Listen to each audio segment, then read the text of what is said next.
also she was a 2023 recipient of the Orange County African American Historical Society Eclipse Award. And I'm going to ask if you all would just bow for a moment of silence, please.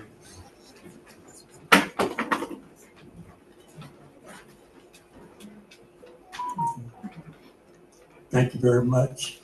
At this time, we're going to ask Reverend Anthony, one of our board members and pastor of the Blue Ribbon Baptist Church, if he will come and lead us in prayer.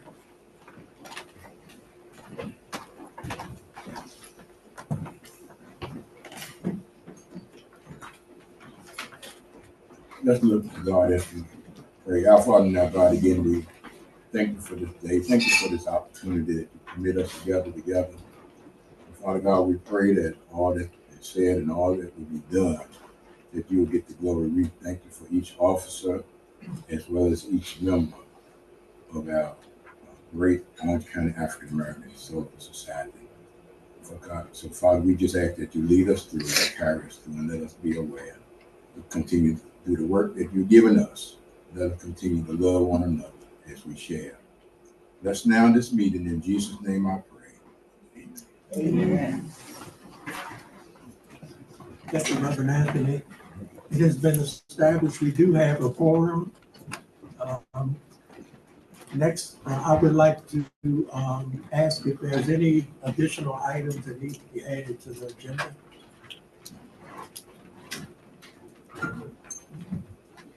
Right. No items. I have a few remarks as president. This year is the 25th year of the Orange County African American Historical Society. Started in 2000, and we are fortunate today to have one of our founding members of this organization. And I would be remiss if I did not recognize her. Her name is Mrs. Rebecca Coleman. And would you please stand?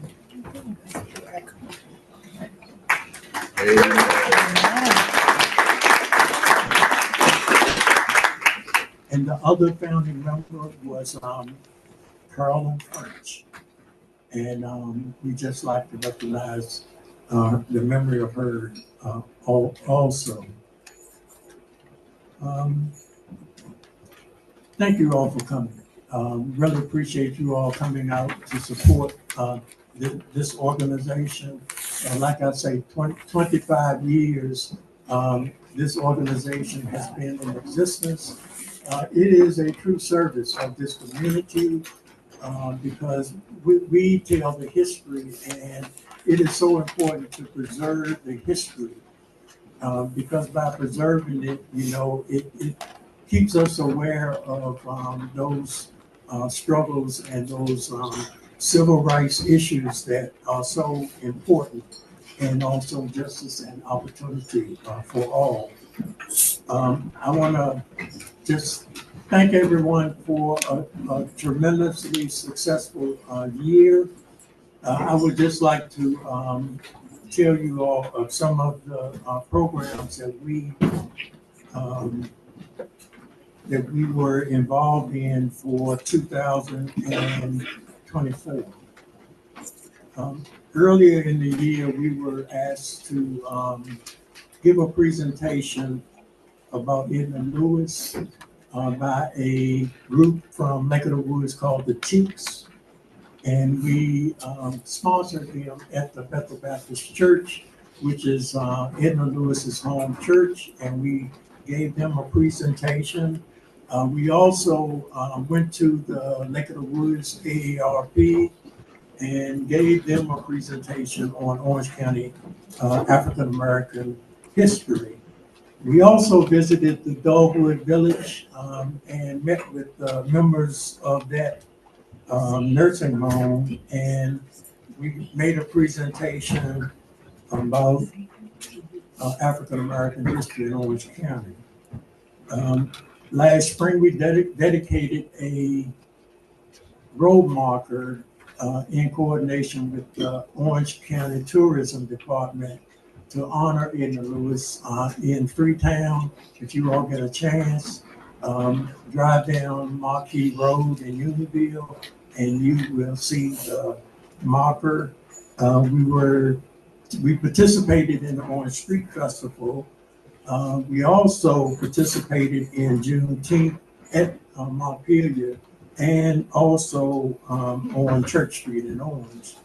And last but not least, the Eclipse Banquet Award, where we gave awards to citizens that had done outstanding things in this community. I want to thank everyone for your membership and your volunteerism. If you have not paid your membership dues, please do. You all, the members, are the lifeblood of this organization. If it were not you, there would be no need for us to be here. So if you've not, and also you don't have to be a board member to volunteer. If it's something that you all would like to do or get involved with our organization, please contact us.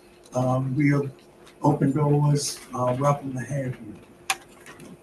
And I also would like to thank all of the organizations that supported us through the year.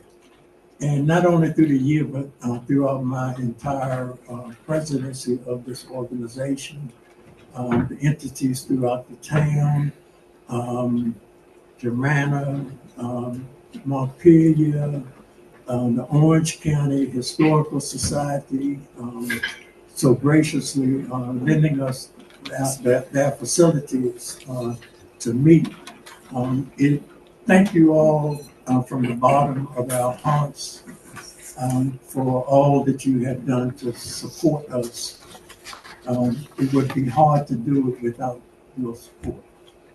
So thank you so much. I announced in October that I would be stepping down from the presidency. We met last Monday on the 17th. We've established who my replacement will be. I will introduce you to that person shortly. But I just want to thank everyone for their support for me while being president of this organization, and especially the board members of the Orange County African American Historical Society. A great group that I've worked with, so supportive, and a great team. Expertise from all different areas, and I really appreciate all that they have done to support me in this position. And as I complete my remarks, my request is that you all will give the new president the same type of support that was given to me. And I have already pledged to the new president, I will not be leaving the board of directors. I will remain on the board, and I will be as active as ever, okay, to support the new president and the mission of the Orange County African American Historical Society. So,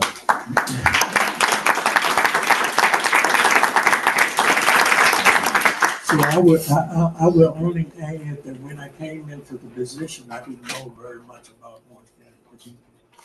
I did not think that I knew a lot until I got into the position, and I learned that a lot of that history I was involved in. As a kid walking through the towns of Orange, and a lot of the memories that I had, and it's been a real pleasure for me to tell my experiences and the stories of Orange County over the last 70 years. Orange is a beautiful place. And I left Orange in 1974. 5 years, came back, and it was a totally different place, and it's all the time improving. And that's what I like about the Orange County African American Historical Society, because it tells about our past. I'm a testament of the past, and I am the last generation that can tell you what it was like to move into an integrated school in the 7th grade, or walking into some of the places in Orange and so forth. And I've just it's been a great experience and a privilege to be able to tell some of that history. We started out with the horsemen. I was not old enough for that area, but I was there for the baseball team, the black baseball team. I was there, a member of the Boy Scout Troop 111 lifeguard at the swimming pool in Gordonsville. So I've seen quite a bit in Orange County, and a lot of change in my days. I'm not going anywhere, and anything I can do to make this county or this town better, I'm going to do that, and I give you my praise for that. We have a few items on our agenda, and after the agenda, I think you all are going to be very excited to be in here to hear about these presentations from Historic Germanna and NBC.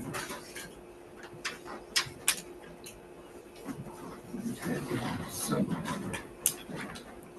as of February the 10th, the board meeting, we voted to present for approval a list of the board of directors for the year 2025. And we have the same board members that we would like to present to you this year, except one member, Tracy Laughlin, resigned from the board, but will remain as an advisor. But Denise Thompson of Cooper's have decided to join our board. And what I would like to do is to present Denise Thompson and the present board to the membership for approval for the 2025 Board of Directors. And I would like to give them your name, give you all their names.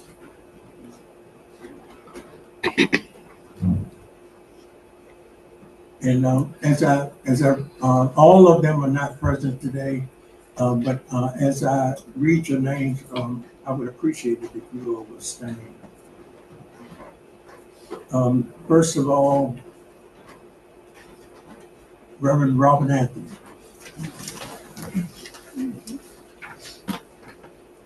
Joanne Brock. Donnell Brooks, not present. Michael Carter Jr. Darrell Crump. Barry Freeman. Lewis Johnson. David Leventhal. Patrice Owens. Matthew Reeves on Zoom. Present. Ellen Russell. And Emily Winkie. Thank you. We have a motion from the floor to accept the candidates for board of directors. Judy Peterson, excuse me. I can't forget Judy. She's such a valuable member. Sorry. Can I have a vote or a motion from the membership?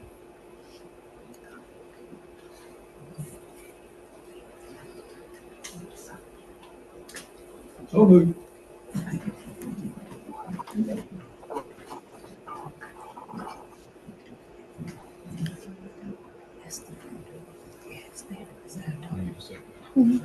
Somebody already moved. You need a second. Yes. I just want to second the motion. Who goes? Okay. Ray Zell made the motion. Esther.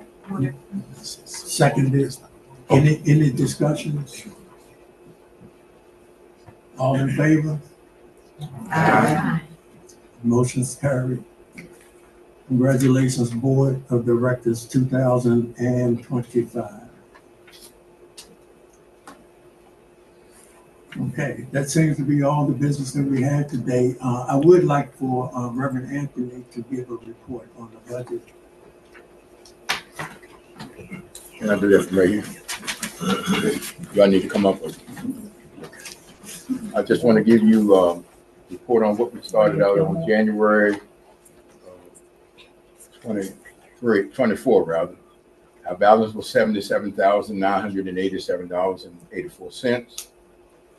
January for this year, 2025, our balance is on hand is $78,664.44.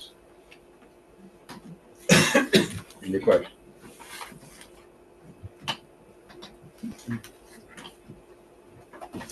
The financial report will be accepted for audit.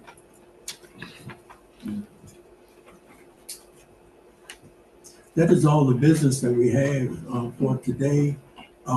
Prior to the presentations, I would like for the new president to come forward so that I can introduce her and read your word.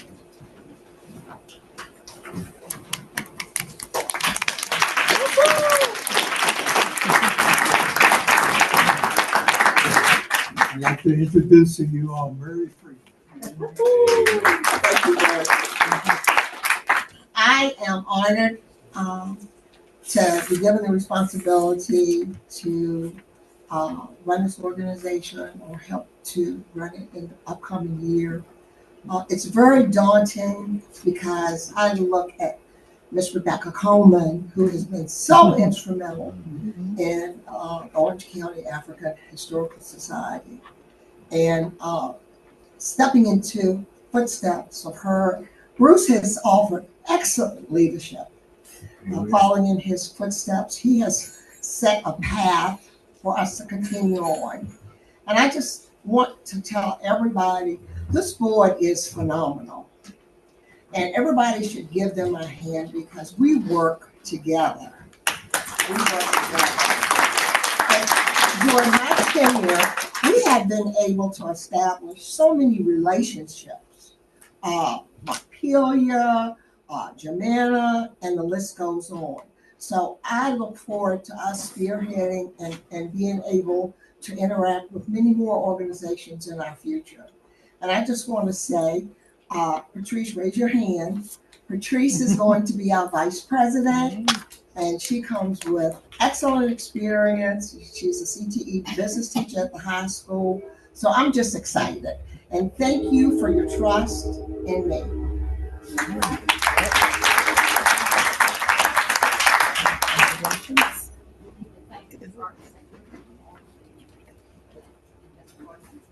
All right, thank you, Murray. And I know that Murray's going to do some great things for this organization. And so we're getting ready to get into the main part of our program. I know you're going to love what you're about to see. But before we do, I want to thank Anna Fellow. She's in the back. And Anna and the Art Center is one of the true treasures of Orange County and the town of Orange. I put a shout out to her because the Art Center is one place that's so inclusive. It's representative of everyone in the county, and art is so important to any community. And we just cherish what you do. And thank you so much for being so hospitable to us each and every year. Thank you, Anna. We love having Now, this is what we've all been waiting for. All of the doll stuff is over.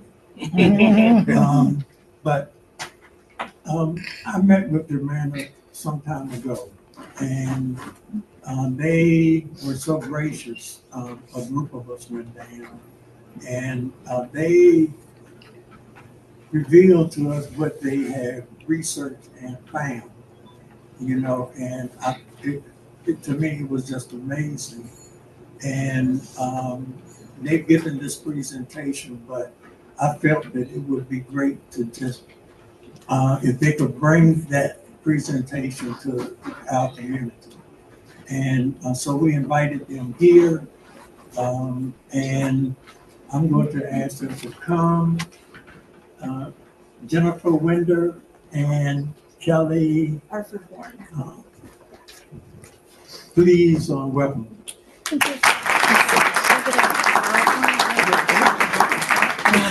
I don't want to break anything.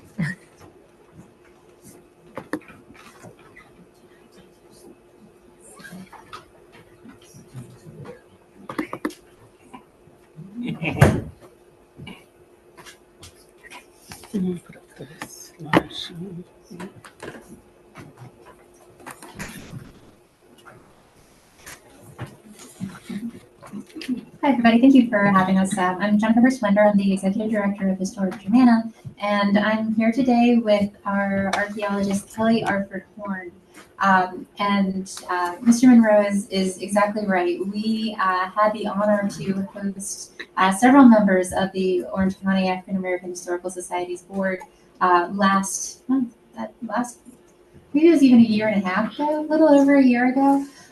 We went out to our archaeology site and gave everybody a tour, and then we had the opportunity to sit with everybody in the Orange County African American Historical Society and say, hey, how can we partner? How can the research that we are undertaking benefit your organization? And so, a little bit of a fast forward on that. What we ended up doing is we received some grant funding from the BIPOC grant from the Department of Historic Resources last year. And that has enabled us to grow our archaeology program even more with a focus on interpreting and discovering archaeologically more about the African American experience at Germanna and also the indigenous presence at Germanna. I need to share so that the people on the screen can see. We didn't do that. Give me 1 second.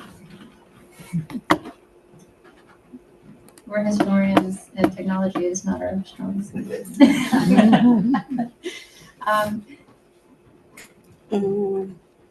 Where is the internet? I'm looking for his internet thingy and I don't see it. the browser itself. All that being said, while they're talking, I guess I'll give you a little bit of an overview about our organization. Most everybody, when they hear Historic Germanna, they think the Germanna Community College, and that's not actually who we are. We are the historic site in which the community college received their name. So our organization was founded in 1950. And in 1969, we donated 100 acres to Germanna Community College under the auspices that they would go ahead and name themselves Germanna Community College in remembrance of the historic site of Germanna. So the community college actually was developed after our organization was founded. But today, what we have an archaeology site, 62 acres. We have a visitor center and an archaeology center where you have the opportunity to go and see the work that the archaeologists are doing. We have the visitor center. You can learn about the history of the region. We have a 7-mile trail system over 170 acres. And then we also have a historic house called Liberia. So we're a pretty big organization, but we're on the other side of Orange County. Can the people on the Zoom see it now, you think? Okay, can you go ahead and move it forward? And I think we're going to move it forward a couple of slides if possible. Is that not working? Oh, okay, one more. And okay, we'll keep going. So that's the visitor center. The archaeology center is right back there. And then we're right on the Rapidan. We have a boat launch, so those of you who are interested in boating or fishing, you get that opportunity. You can go ahead one more time. And there's Salubria, and again. And that's a site in Fauquier County, one more time. And okay, so there's our archaeology site. Kelly will be talking a lot about that. And one more. Okay. You're gonna have to go through a lot of those because there's a lot of different images.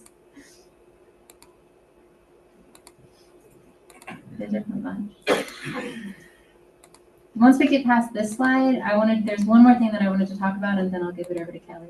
Well, one more. Okay, all right. So this is my favorite slide that we have, and it looks a little bit strange, but this is our geological survey map. So we're over here in where the town of Orange is right now, and I'm going to step away and point to this area. So that's where Orange is in this area. So where Germanna is actually located in the area that's highlighted in blue. So we're actually here.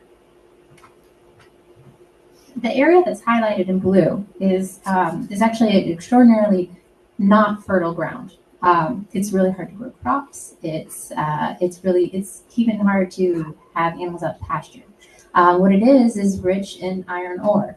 Where we are on now in the dark kind of olive green section, that's extraordinarily fertile ground. So the kind of light green next to it is kind of in between. This is ancient geological stuff. It has to do with volcanic eruptions back when the continental shifts were happening and the Appalachian Mountains were forming.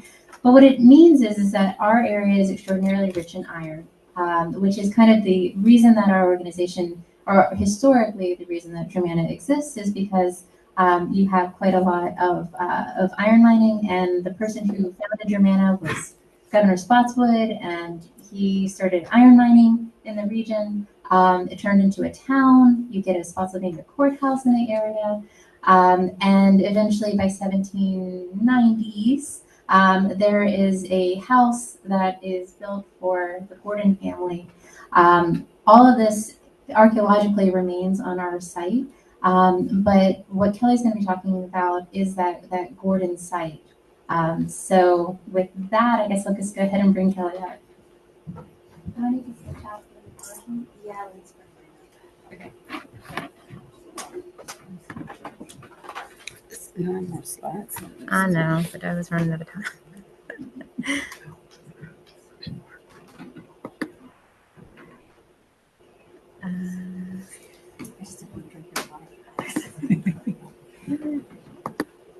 There we go.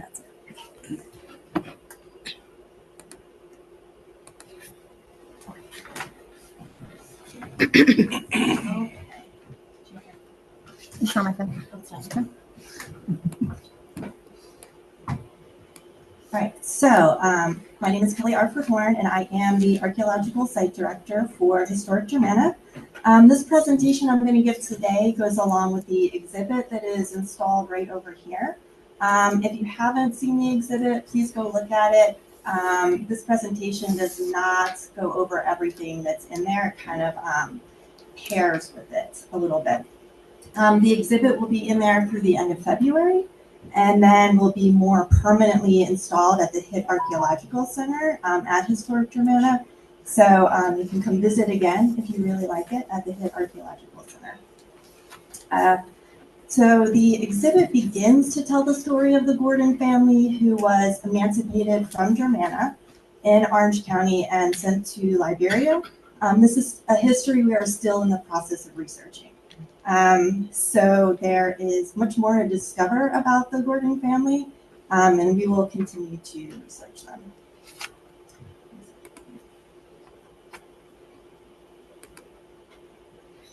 Okay, so we first became aware of this history through the archaeology program.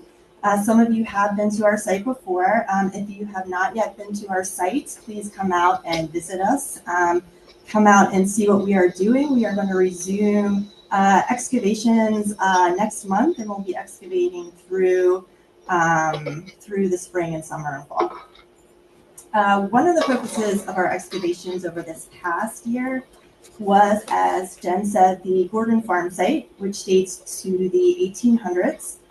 So the Gordon family, a white family who purchased the property at Germanna at the very end of the 1700s. They passed that property down through their family and descendants for the next about 100 years. So these are images of excavations within those areas where the Gordons occupy the property. This is the first year we have excavated at this site. So we are at the very early stages of archaeology and research here. Okay, so who are the Gordons who went to Liberia and what is their history? The story, as we know it so far, begins with a group of individuals who seem to be related, who were enslaved on a farm at Germanna, which is located, as Jen said, at the very northern tip of Orange County. So in the late 1700s, James Gordon Jr. purchased the property at Germanna and constructed the house in the photo on the left here. This photo was actually taken in the 1930s. That house is no longer standing. The house was modified in the 1860s. So for the time period we're talking about today, this house is probably a one-story, one-room structure with a separate kitchen in the back. Okay, so James Gordon died in 1798, and his probate inventory from 1799 lists the names of 29 people who were enslaved on his property at that time. I have to do a lot of clicking. Okay, so those 29 people were put up for sale several years later in January of 1805. This is an ad in the Virginia Gazette describing the terms of that sale. Could you do one more clip? All right, so I'm going to highlight here Edie and Grace and Martha. And I want you guys to remember these names because we're going to follow these three individuals and see what happens to them over the next 50 years. So that's Edie and her child Grace and Martha. All right. This is the will of Elizabeth Gordon, James Gordon's daughter. The will is dated April 21st, 1850. At this time, Elizabeth is living in the house that we saw with her brother Armistead at Germanna. In her will, Elizabeth directs that of the people she's enslaving, Grace with all her sons, and Martha and her daughter Grace. So there's two Graces. It gets a little bit confusing.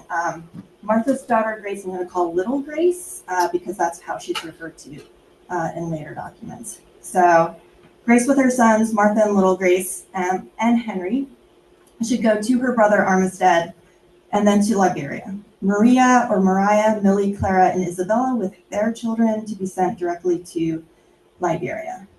All right, so we see that Grace and Martha are here. That Edie is not listed, and I'm not sure why because she shows up on documents shortly after this. So Elizabeth died about 2 years after writing this will. Grace and Martha and their children, along with Henry, did not go to Grace's brother, Elizabeth's brother Armistead, as is directed in the will. And the reason they did not go to Armistead is that he died shortly after, or shortly before Elizabeth. And by shortly, I mean that he died in the morning and she died later that same day. Yeah. So I've not been able to find any primary documents surrounding the cause of their deaths, but the oral history that's been passed down in their family is that they were poisoned. So they both became sick at breakfast and died shortly afterwards. So it certainly seems, given that timing, plausible that they were poisoned. but right now we don't have any evidence outside of the oral history to back that up. The oral history also claims that one of the people who Elizabeth and Armistead were enslaving admitted to poisoning the siblings so that they and their family could be emancipated. There are no records I have found that support that oral history either. No one who was enslaved by the siblings was ever formally accused of murder. All right, so Grace and Martha and their children and Henry do not go to Armistead. He is not alive. Okay, and you can do one more. Okay. So we next see them in Elizabeth's probate inventory, which is dated November 30th, 1852. Here we start to gain a better understanding of the relationships between the family members. So we have names for the children of Maria or Mariah, Millie, Clara, and Isabella, and also see that Edie is listed in the probate inventory alongside Martha. We see Grace and her child Peter, and little Grace with her daughters Mary and Lucy. So these relationships are starting to come into focus at this point. So here they are in November 30th, 1852, probably still at Germanna. Where do they go from here? The next record we have for them is 6 months later. So Grace and Martha and most of the others appear in an entry from the Journal of the Board of the Virginia Colonization Society, dated May 2nd, 1853. So the Virginia Colonization Society was associated with the American Colonization Society, and the goal of those organizations was to arrange transportation, usually for formerly enslaved people, to get from the United States to Liberia. So remember that Elizabeth's will directed that this group should be sent to Liberia, so it seems like that's exactly what's happening. The entry lists the names of 48 people from Virginia who boarded the ship Banshee several days before this, destined for Liberia. Included in this list are 35 people from Orange County who were emancipated by the will of Elizabeth Gordon.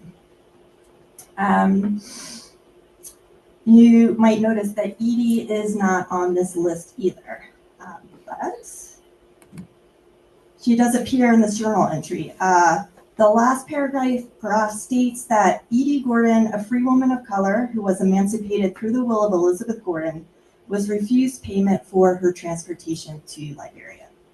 The reason it seems was a technicality. The board was presented with documents that showed Edie was not emancipated until after April 6th. So April 6th was the date the society was formed. According to their rules, they did not pay transportation costs for anyone emancipated after that date. So it is not clear why Edie was emancipated after the others. It may have something to do with the fact that her name is not specifically mentioned in the will. That's just a guess. So it seems Edie was there with her family, ready to board the ship to Liberia, but the Colonization Society did not grant her payments. Okay, however, when we look at the passenger list for the Banshee, we see that Edie is in fact listed as one of the passengers. So the Colonization Society did not pay for her transportation, but it seems payment was made and she was able to board the ship. So Edie does get on the ship with her family. So I want to take a moment to look at this passenger list because it's a really amazing source of information. It lists the names, ages, and known relationships between everyone in this group. And given what we know from some of the previous documents, we can put things together and figure out the relationships between almost everyone who boarded the ship. So through this list, we are able to see that Edie, as the mother of Grace, is actually the matriarch of this whole family. Almost all of the other 35 names appearing here are the children, grandchildren, and great-grandchildren of Edie. And the rest are the children and grandchildren of Martha. I think there's a strong chance that Martha has a family relationship to Edie. Henry, down here, seems like an outlier, but in previous documents he's mentioned alongside little Grace. So I think that he is the husband of little Grace and father of Lucy and Mary. That actually makes him the only husband and father of children listed on this document. So this is a very female-centered family, even going back to Elizabeth and Armistead, their relationship.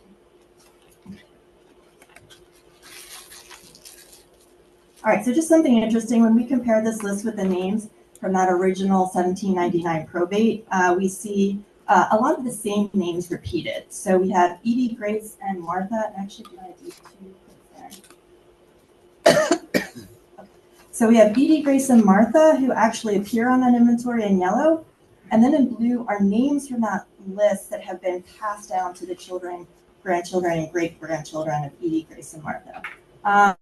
So there are a couple of Isabellas, a couple of Lucys, Williams, Georges, Marias, Millies. This is a sign to me that there's a close bond between those two groups and perhaps more family connections that we can research and explore.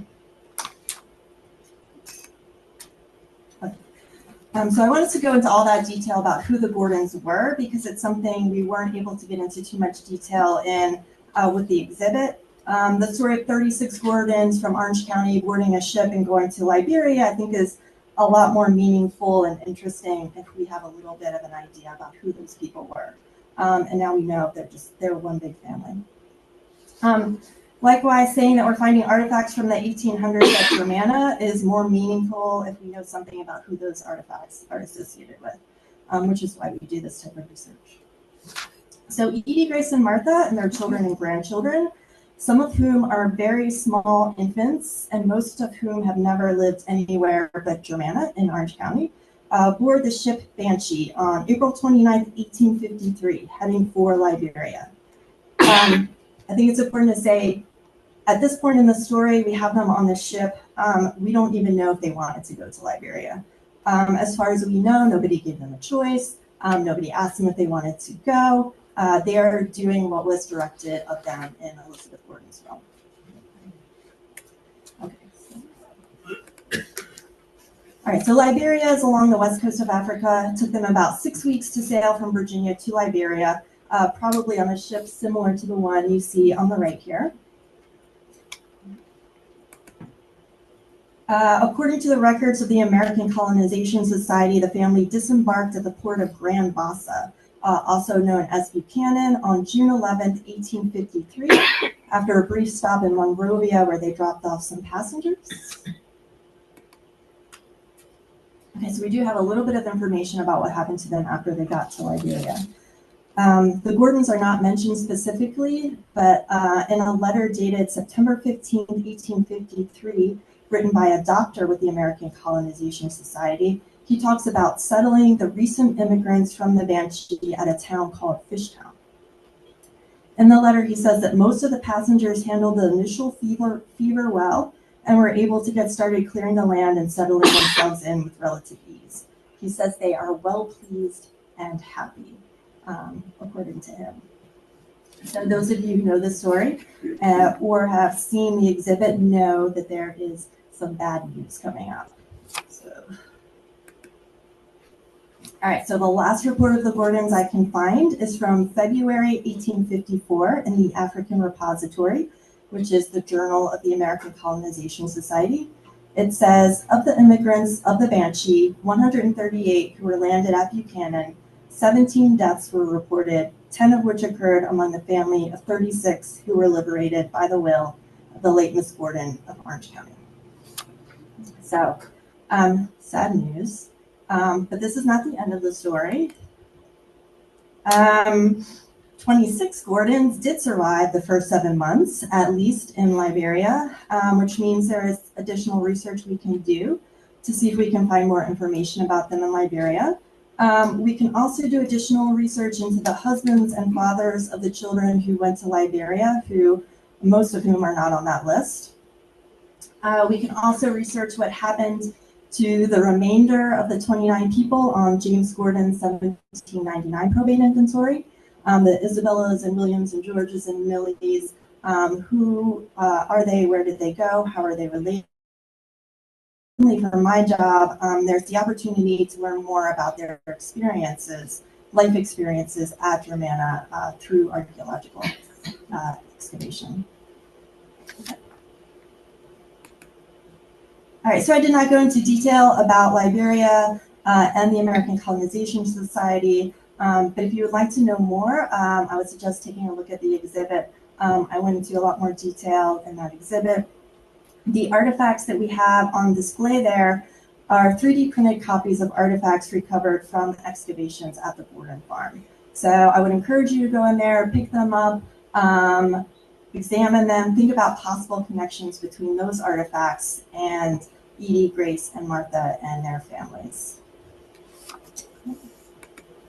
And then if you're interested in more, I don't know if you guys can do a QR code from there, but there are a couple of articles that were written in 2017 about the Gordons, one on the Uncommon Wealth page of the Library of Virginia, and then Zan Nelson also wrote an article here.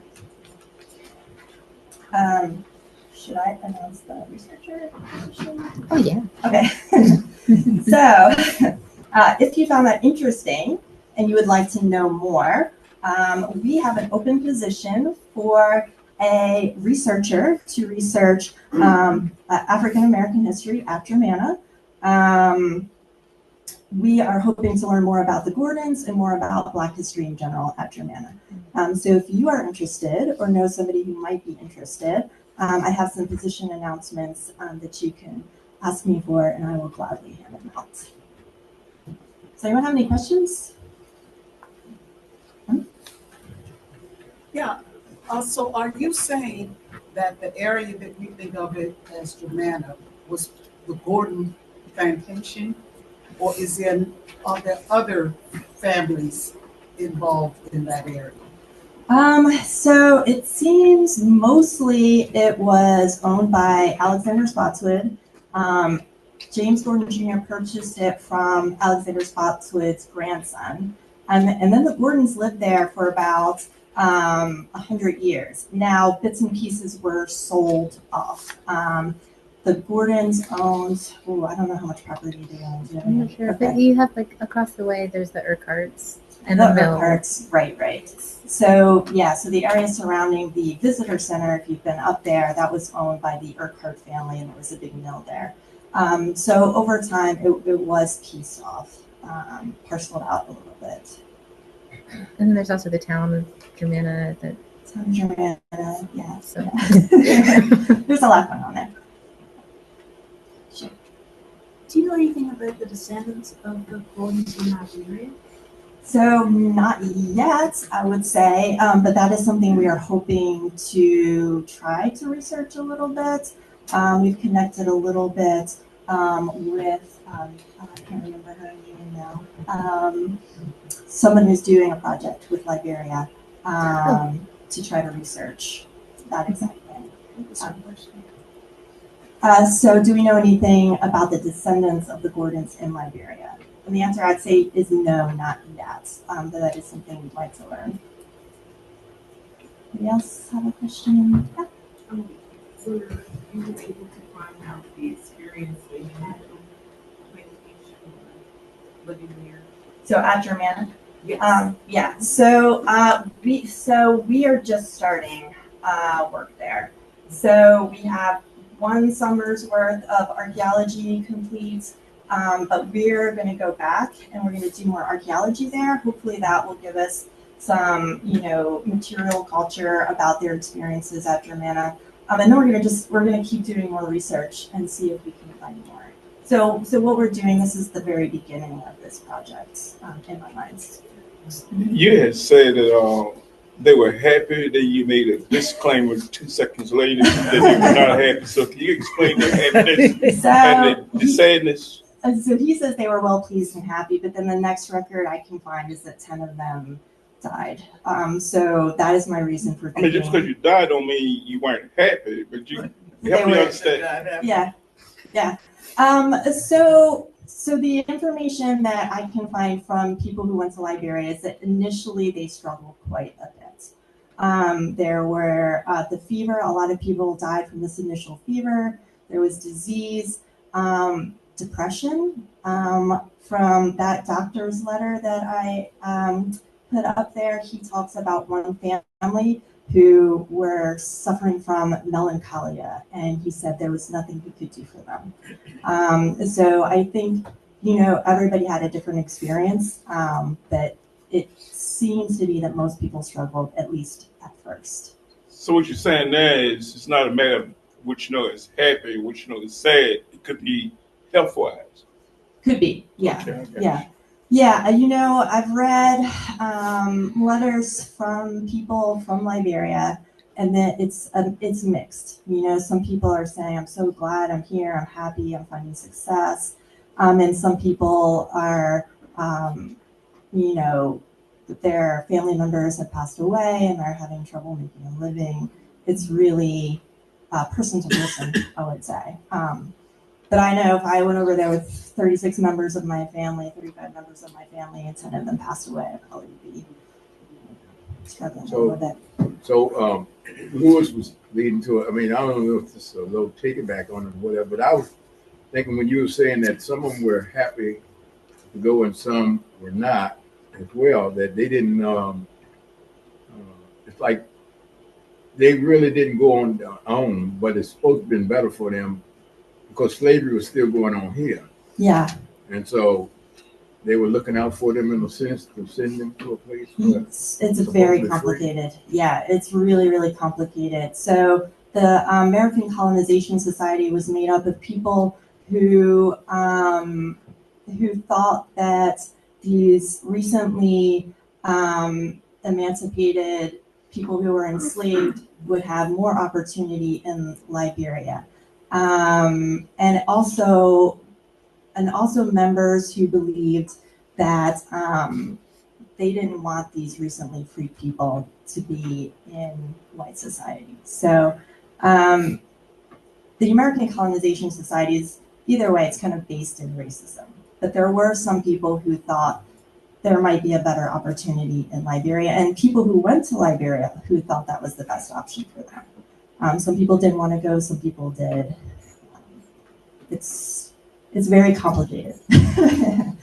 History is complicated. Yeah, I was just wondering, listening, comparing my opportunity to experience, just seeing, I've had the opportunity to go to the Wax Museum and at least see portrayal of the slave ship coming to America and the things they endured. And even though they were going the opposite direction, you still have to consider in those times the ships still weren't in that great a shape, and you got to realize the health conditions. Yeah.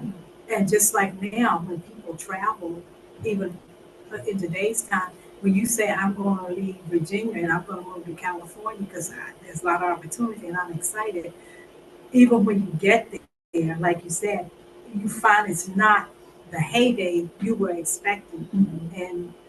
And then during the travel, some of them got the fever. So, and other because it's psychological. I can imagine to be on a ship in the water that long for what you said, 6 weeks. 6 weeks. Mm-hmm. Some people have a problem with being on water and different things and things, and all of that probably took a part. And then sometimes sitting there thinking about what you had here versus what you're going, not knowing mentally. A lot of them probably were mentally disturbed in some ways when they arrived here. Oh yeah, I think so.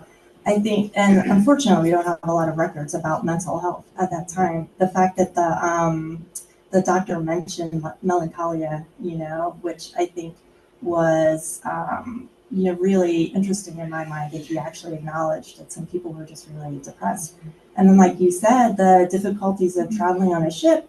Some of these are 2-month-old infants, 2-3-month-old infants, and then Edie says she's 100. She's not 100, but she's probably in her 70s. That's 6 weeks on a boat for somebody in their 70s, or a 2-month-old infant. I mean, I think you're right. By the time they got there, they were probably pretty shaken up.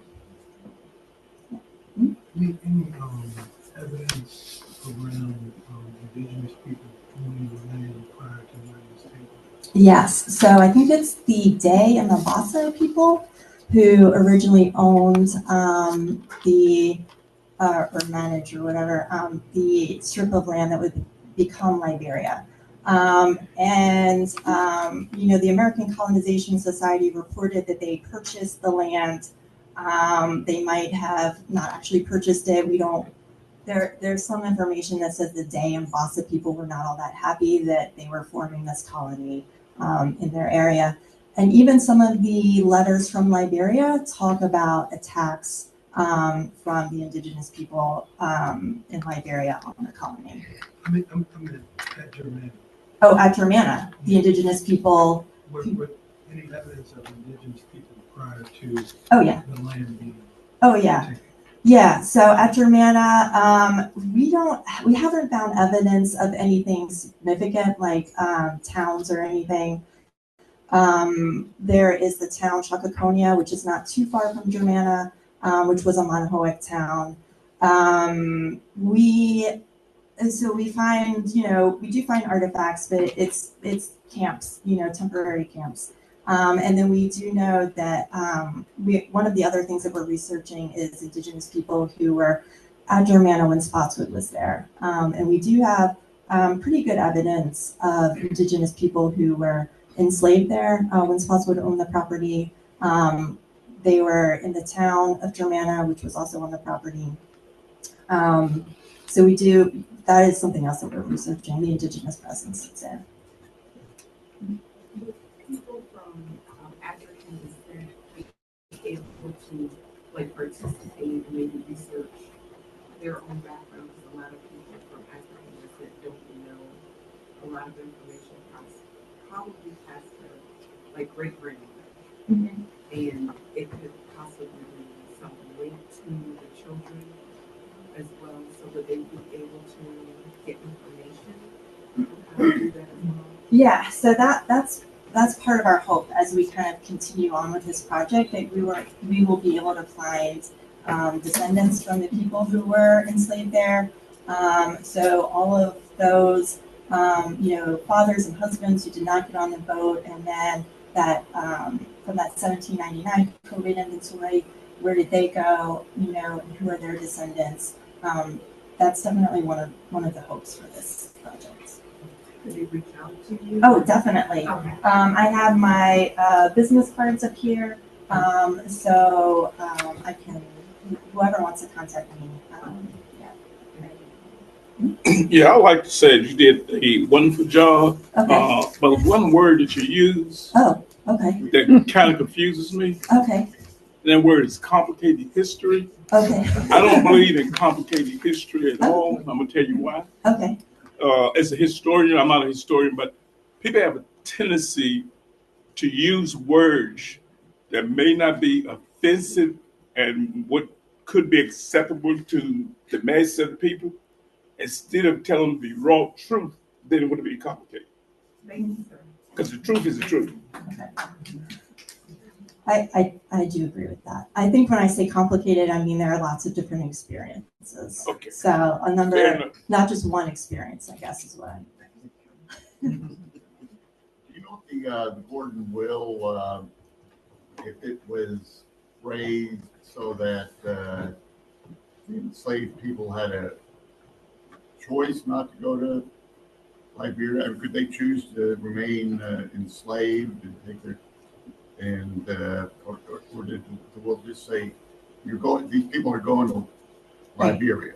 So this is chattel slavery. So at the time, they're property. So they're, unless Elizabeth had a conversation with them beforehand, which kind of seems unlikely. No, they were not. They were not given a choice. Yeah. I think one thing that needs to be noted, my brother-in-law is from Liberia. Huh? And so the division between the slaves who were brought to Liberia and the people who were there as indigenous people was a tension that existed in our lifetime. Oh, yeah. Yeah, so that's really interesting. Also something that we could learn about through this research project. Did you have a question? Just weren't the slave, if a slave was freed, they'd have to leave Virginia? Yeah, so part of the process of emancipation in Virginia, I think there's an 1804, 1806 law that says that someone who has been emancipated must leave the state of Virginia within 1 year of the date of their emancipation. So Elizabeth in her will could have freed them. They would have had to leave the state if she didn't emancipate. Any other questions? Just curious, possibility, would there be any connections in, because these people took the name of their owners. I grew up in this area, and I know there's Gordon family here. So I'm just sitting here listening and wondering if any of the ones who stayed or anything, because there is some Gordons, because my church was built in 1853, and there's Gordons in the cemetery, and I do know that they're related to some Gordons from this area. Just curious in your thinking, because where I live is not, it's like this, it's off of 522, which Germanna is on 522. Just thinking. Yes. Connection. One of the problems is that there are so many Gordons in our county, and they all have the same first name, and research gets really difficult. But I would say, I mean, I hope so. I hope there's some descendants out there, and that's definitely something. If there are Gordons in that cemetery, that would probably be something, a place that we should look into. You got one more question? Yeah, one more. And I have several questions. I'll answer them quickly. Initially, who granted the land, and how did it then become a part of the Gordons? Because the king, they granted land to them. So I'll let you answer that. Okay, so Spotswood, Alexander Spotswood was the governor of Virginia when he originally purchased the property in 1720.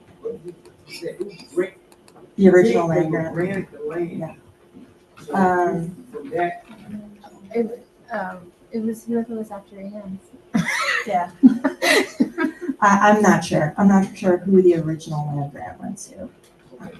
And then so, okay, you say you're new in your research. So what about the cemeteries that are there? And there is technology now that can trace lineages with that of not only the indigenous people that were there before the king granted it to the lieutenants and all of that, and the invaders came in and took it. So I'll let you answer that. So there's only one cemetery that we know of. Well, there's two cemeteries that are close by on the property. One is a Gordon cemetery and one is a Arford cemetery. We haven't found any other cemeteries on the property. So, okay. In your excavation, are you mindful of the technology that is out now? Because I went to a presentation in Culpeper, there's an archaeologist who's also a chef, and he was saying one of the things that they learned was when you scrape so much of the dirt off, he was able to find the food that was eaten. But sometimes when you clean stuff so much, you scrape away stuff that will help you learn about the history of it. So in your excavation of your places, are you aware of that, and are you using the technology to actually see the food that they ate and the stuff that they had, which will also tell the health of the people? Right, so the food, so, we find lots of food remains, so we have lots of bones and lots of eggshells and seeds and that sort of thing. We do collect that. You can do something called residue analysis on ceramics. That is a little expensive for us. We have not been able to do that, but that is something that we might be able to do in the future. So, thank you.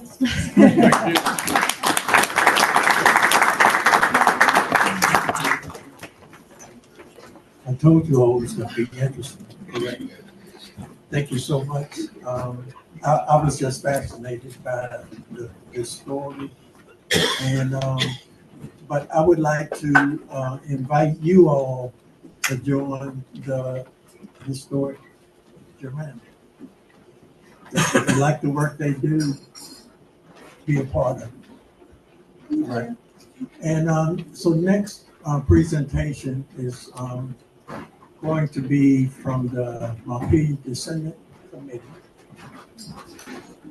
Dr. Roberts, Dr. Andrea Roberts.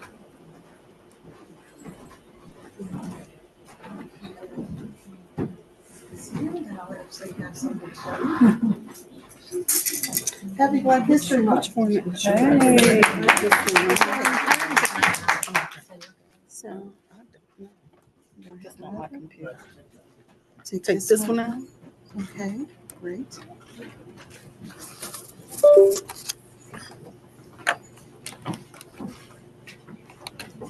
That's not my computer. And the other guest here is Mr. George Monroe, cousin. We're cousins. Really close cousins until we can figure out where the link is. Both share the same last name. So as we're getting set up with the presentation, as Cousin Blue said, my name is George Monroe Jr. and I'm the Executive Director for the Mount Bailey Descendants Committee. And what Dr. Roberts, my esteemed colleague, is going to talk about is a signature initiative that was launched by the NBC over the last couple of years, and that is basically to connect families, communities along pretty much the 9-county area that we refer to as the ARC. Okay, so the ARC primarily focuses on Central Virginia. So when you think about Rappahannock County, Madison, Orange, Culpeper, so on and so forth, coming all the way down to Albemarle and Fluvanna, there exists, a fabric of communities where you have the Black landscape that should be documented, should be recorded for future, research. So when we think about things like cemeteries or the movement of whole groups of people, the ARC is to help us kind of lay the foundation for us to be able to start that type of kind of research, okay? And so what I'll do is I'll get out of the way and let the real star of the show come in and kind of talk about, the research, the methods and approaches that her team incorporated to make that happen. So without further ado, Dr. Thank you so much for having me this afternoon. Let's see. Is this my clicker? No, I Or have. I have to ask you. Yep. Okay. All right. Just point to me. I'll follow directions. Okay, that's Rico, but okay. No, it's fine. So I'm going to talk to you, as he mentioned, as Executive Director Monroe mentioned, about the ARC of enslaved communities, envisioning new commemorative landscapes with descendant communities. Next. Is it gone? Maybe not. There we go. Great. So I'm going to talk about 3 aspects of the work that we at the University of Virginia Center for Cultural Landscapes have been asked to do, and that's who is doing the work. Willing workers. Who are the willing workers? That's who we've been learning from and spending time with. People like yourselves in the audience who are doing the grassroots work to understand the history and lives of the enslaved in the 9-county region. Where are the places that matter to the descendants of the enslaved? And when are the best times to engage the region about this concept called the ARC, this 9-county region? When is the best time to talk to people about a new commemorative, or that is a landscape of remembrance of the lives and the descendants of the enslaved? Next. It does not like that.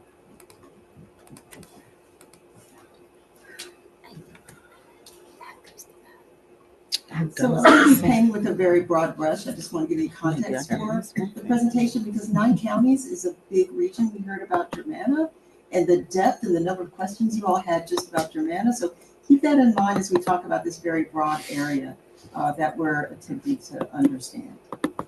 Oh, technical difficulty, just for a second. Yeah, I tried that too. It didn't do it. I tried everything. But it did it once, so.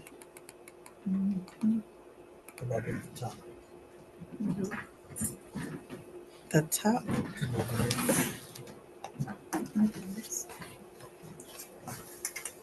Might. Nope, I don't like that either. You want to come see Bruce? This your computer. You might be able to.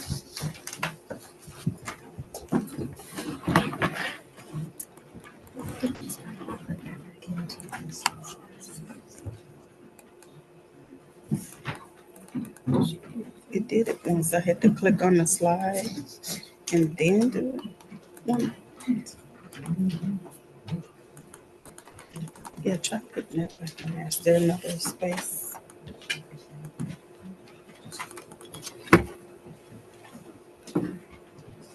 I didn't break it. No. See, it just did. Yes, like it's something.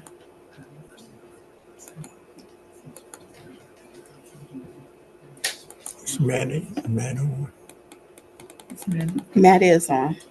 Yeah, if you click on display settings, it's at the top option. Go up to the top of the screen, click down on display settings, and swap presenter view and slideshow. And now you should be able to advance. There we go. Thank you, Matt. Yeah. I think we got it. It appears. Yeah, let me see. Yeah, we got it now. We got it. Thank you, Matt. You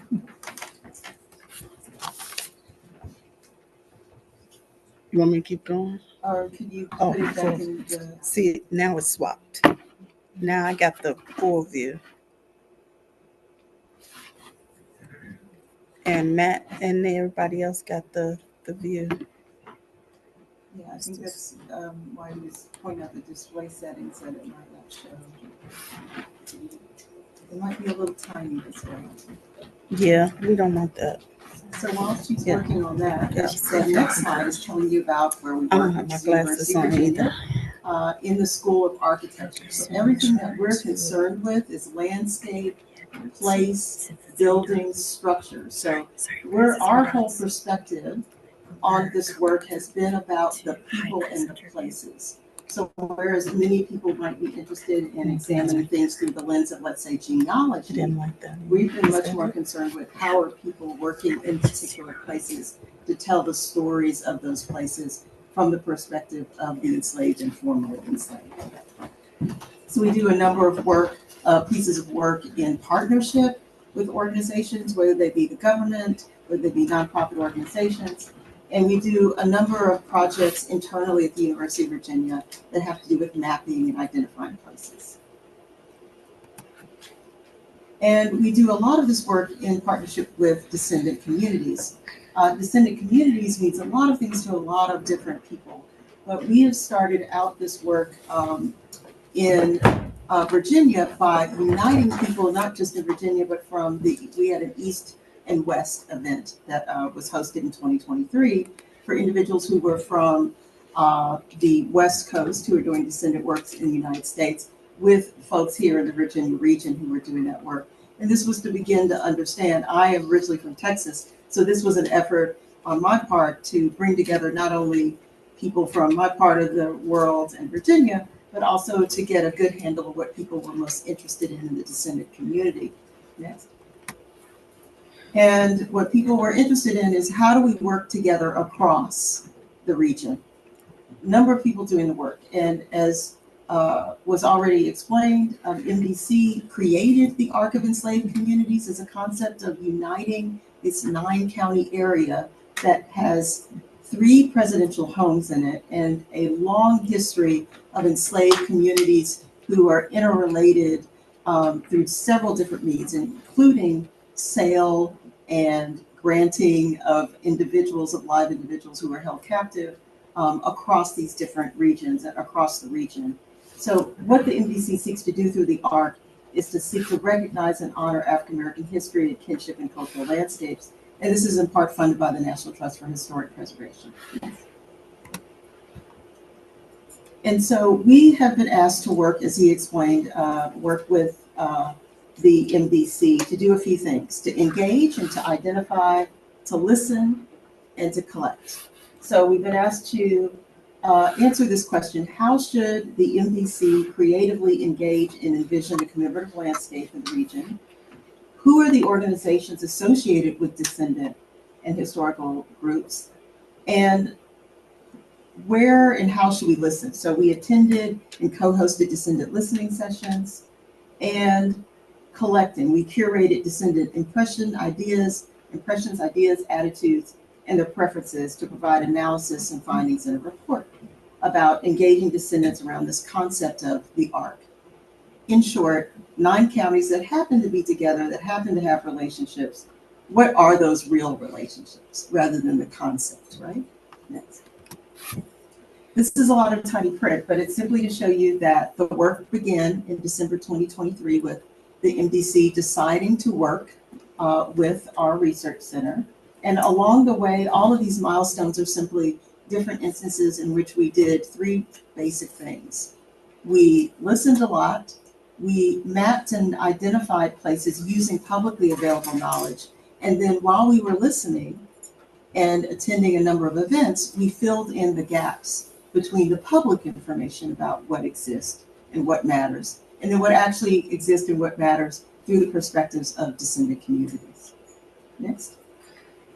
You can go through these. Next. And what we're giving you is some highlights from the report. So we see some tiny print here and there. It's because it comes from the report. So this is answering the question of the where, right? Where are the important places and moments that have to do with the enslaved? Where are they located? And we did that by visualizing this history. Next. So during the first few months of working with the MDC, we took from, I believe, around February or March through about June, developing this interactive site that's still being refined, but it has more than 526 locations in the 9-county area, publicly available information that tells you about historic sites where there are already markers that are supposedly important. And I say supposedly not because they're not definitive list of what are the important sites that tell us the story of African American enslavement and of post-emancipation life as well. So we took this place-based approach, this descendant-focused approach to build this website. Next.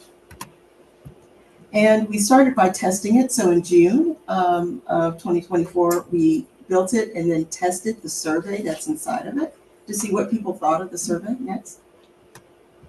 And we built this site that we are hoping in partnership with the MDC to roll out and start to do very rich interviewing and collecting of information to fill in those gaps. So what you're seeing is a map of the 9-county region, and this interface allows you to search. And you can search by about 24 different types of places. So you could search by cemetery, by plantation, by church, by school, by archaeological site, generally speaking. We know we can't tell the exact location. But we have 24 types, or key of types of places. Next. And this is zeroing in on Orange County in a particular church. You can sort and select which county you want to use. So in this case, Orange County. Next. And once you search or select by Orange County, next. You could select by church or type of place, next. So if you wanted to search by a cemetery, search by a school, you would be able to do that. Next.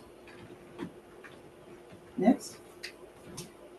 So this is showing you, and it's very tiny print, and I apologize for that, but what you're seeing is a type of property. And so property simply means type of building, type of important historic site location. And this is showing you a particular Baptist church and its location. And all of these, most of this information was either made available to us from Montpelier, from Matt Reeves, actually, who was a great supporter in making this map happen, as well as from the University of Virginia records and the Department of Historic Resources. So it's a combination of several different, and even more than that, with several different databases that created this. Next. Next. And you can reset and go to another county or look at a different type, or you can look at everything by that particular county. Next. So what we did with that, the reason for doing it is not simply to have a resource, which is great for people to go in and look at, but also to show patterns. Because the idea is that in looking at all of these different types of important historic locations, we can see the opportunities to tie them together. Just as Germanna mentioned a trail, what would it be like? Can we all imagine a trail system that would unite and connect all of these historic sites? So we're trying to develop the infrastructure for that imagining to happen. And so what you see here is an example of what you'll see throughout the report once it's published, which is some basic statistics, some patterns where you're seeing a concentration of cemeteries or concentration of schools, and also overlaying that with where there are existing natural trails, public, state, national trails, where we have an opportunity to marry them together to develop a type of commemorative landscape of connecting these histories to existing places. And then we also make recommendations as to how to do that. Next. So now let's talk a little about the who and the what really quickly. We are here in Orange County, so I'll go through these quickly, but these are just a few of the examples. I wanted to show you what it meant to listen and learn on our part. Next. So we're going to take a little closer look at Orange County in the sense that what you're seeing here is when you turn on Orange County on the map, you will also be able to see the specific names pop up on the map. So it won't just be a point, but you can actually see the names of the churches, the schools, the plantations, existing sites significant to African American history. Next. And one of the things that the MDC has been taking a leadership role in, and that many of you have already been involved with, is oral history workshops. There was one in June of summer kickoff, and then there was the fall oral history train the trainer workshops. And these are times in which people like Germanna come together with other historical societies and work on how to build the capacity of people in the region to record and learn from oral histories, and particularly not just to learn genealogical information, but information about places that may not be standing anymore, or that are endangered, or that require support to continue to be preserved. Next. We also spent time as part of our listening at the DEC Virginia Descendants Day. And that was an opportunity for us to test out the questions again, or gather information from descendant community members from the 9-county region, many of which who happened to attend this event, in which George and I presented at. Next. So at this event in which we talked about the ARC and invited people to get involved, we also had the opportunity to determine how many people were familiar with the ARC. So we went analog, we went old fashioned, we took paper, right? Because everyone doesn't use computers, everyone doesn't record this information online. And we also wanted people to feel comfortable that they could participate without having to share their individual information, their names and phone numbers if they didn't want to. And so we had people tell us whether or not they heard about the ARC, to tell us or write directly on the map places or locations that were missing. So we had a few individuals who said, "Where's this church? It's not even on your map is wrong." And we said, "Great, tell us where it's wrong." People are very happy to do that. It's interesting how much you get that way. And so we had also individuals to simply tell us about other leads about where you might want us to go look next. And so we found out in each of these, and I'll just give a highlight for this one, we found out a lot about people's interest in controlling their own histories and their own data. So that was one of the big findings from people who were presenting and people who came to our table. Next. And this is another example of that kind of data. Next. We also went to Madison County African American Historical Society, where there's some interesting overlaps and ties in families. Nancy there, who's the leader of the Madison County African American Historical Association, is pointing out is a map that maps all the Black property owners in Madison County, many of which who share last names of people in Orange County, which makes sense. But this is one of her projects that she's leading at this time that's really, really exciting, which you know about once you actually visit and see their wonderful offices in Madison County. Next. She also brought us out to some cemeteries that were owned by the Hill family who purchased this land, they have 2 cemeteries of enslaved individuals, 2 separate cemeteries in the foundation of a church, which means there's a whole Black settlement that exists within this land. There's such large acreage that a whole community was built within it. And so this actually taught us that there's a need for us to develop strategic relationships with white-owned spaces where Black history exists. Requires a special type of collaboration with white property owners, and it's an opportunity to develop some new guidance and protocol that really elevates the positionality and the control that African Americans should have over the remains of their loved ones that happen to be on public land. And another opportunity to think about trail systems. Next. And of course, some statistics, some patterns and recommendations. Next.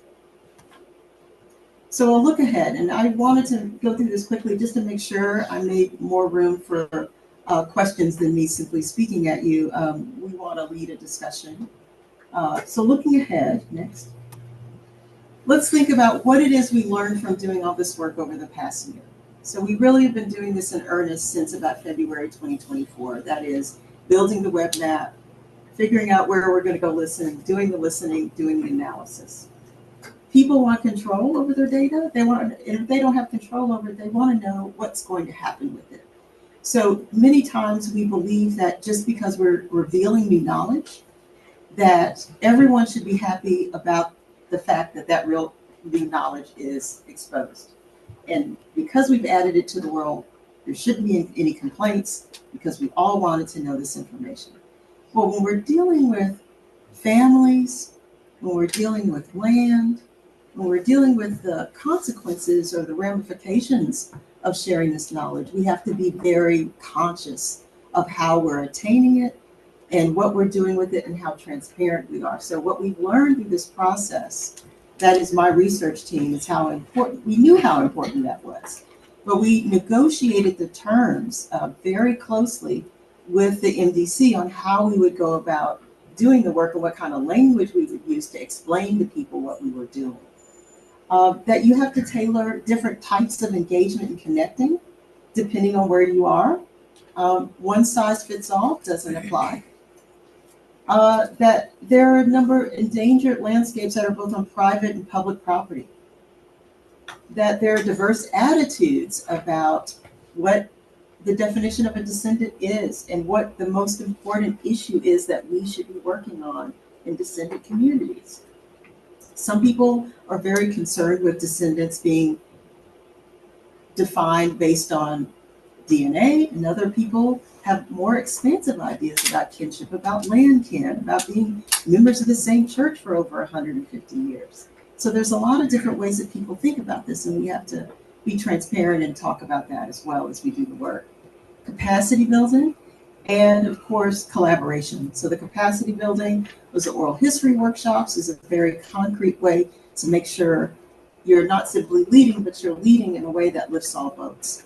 And collaboration means there are lots of people doing incredible work. How is it that everyone takes their particular strength? With the MDC, we look at the rubric, for example, about power sharing. How do we take that strength and pair it with the strength of any other organization that really specializes in a particular type of research or a way of interacting with the public? Next. So what's next? The who is that we have to tap into the existing groups we have, and there's a strong need for descendant-led decision-making across all of this work. That's what people have expressed to us. What's the what? What's to be done? Ensure that the commemorative landscape reflects the stories, values, and visions of those most connected to this history. Collect data while ensuring descendant control. Focus on imagination, the future, and expansive forms of kinship to secure buy-in. So rather than saying, we have to look at kinship only this way, or descendancy only this way, or you can't belong, we have to emphasize belonging. And there's a desire for a history that's rooted in the lived experience of the enslaved and honors not just their deaths, as we respect and we want to honor, but what was their actual lived experience? What were the expressions and evidence of resilience and community building efforts that they engaged in even while enslaved or right after emancipation? And when? When do you do this type of work? At wonderful occasions like this, with strong organizations that are doing important work and have been and have a track record of doing so. At existing and with existing descendant network events, some of those networks, places where you believe nothing is going on, something's already going on, an alumni network at a church or at a school, teaching and learning opportunities, and it must all be grounded in some way in participatory research and community stewardship, meaning there are people who have a stake in whatever you may be researching or looking into, and they must be stakeholders in the process. Next. And with that, we have a QR code, but of course, I know that you can contact Mr. Monroe here to learn more about the Arc of Communities, which of course is the NBC initiative. And this is to invite people to take a look at our web map and survey and share information about places that may not be on the map, or you may see something on the map and say, that name's not right. I know it by another name. We want you to share that information. Next. And with that, we open it up for questions. Thank you. I have a question. With the, as I understand that the center comes out of Montpelier, which is Orange County in the middle. Not actually. When you say center? So, the 9 counties have to have a geographic center. As it's mathematically defined, and I could imagine a community in Scottsville who would draw their 9-county map wider. And I wonder, how do you keep the project from growing too large? Or maybe that's your goal. So, great question. And there's actually a great segue into something that I had ruined while Dr. Roberts was talking. My name is George Monroe Jr. I'm from Charlottesville, Virginia. Okay?